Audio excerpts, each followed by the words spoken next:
Hello, it's Michelle today with the Mindful Moment weigh-in on this Monday morning. And today I want to talk to you about your willingness to be wrong and how that could help you accomplish your next goal.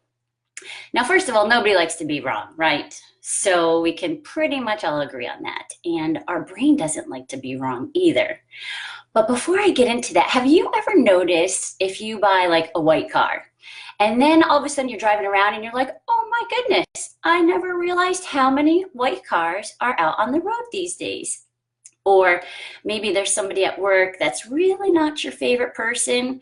And so if they do something, it really sets you off and you're like, see, I knew there was something about that person that I didn't like.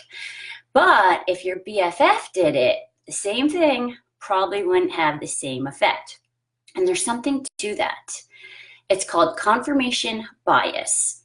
And when I went to the old clickety-clack of the Googles, the definition that comes up is the tendency to interpret new evidence as confirmation of one's existing belief or theory. Now, this is fantastic news if you have a thought that serves you. Like if you think you're amazing and you're finding all the ways in which you're amazing. But it's terrible news if you have a thought that is not helping you accomplish your goal. And we all do it.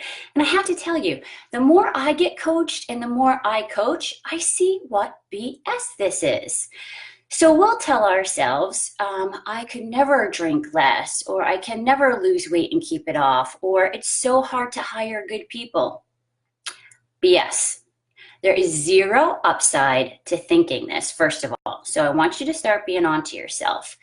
And secondly, your brain wants to find evidence to prove that true. So when you're thinking that, you're going to find reasons how you can never drink less, how you can never lose weight, and how you can never hire good people, which then just continues to make that thought even more true to you. So remember, a belief is simply a thought that you've thought over and over and over. And now for so many people, it feels factual, but it is just a thought. So what I encourage you to do this week is to start paying attention to those thoughts. If you notice that, then just take a moment, and even a small shift will help you. So it may go from I can never stop drinking, and beyond to this. This is an example that I hear sometimes. I can never stop drinking. But the fact is, usually you're not starting until dinner with your glass of wine, and then you'll have some more at night, and then maybe you fall asleep. So I can never stop drinking, first of all, is not going to be a true thought. You do. You fall asleep, you're not drinking, or you go to work, you're not drinking, or in the morning, you're not drinking.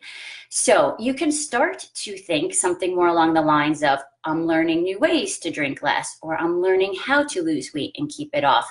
And then you start putting your brain to work to find evidence for those thoughts. And that little shift, my friend, is going to put you a little bit closer to accomplishing that goal and truly creating the life that you imagine.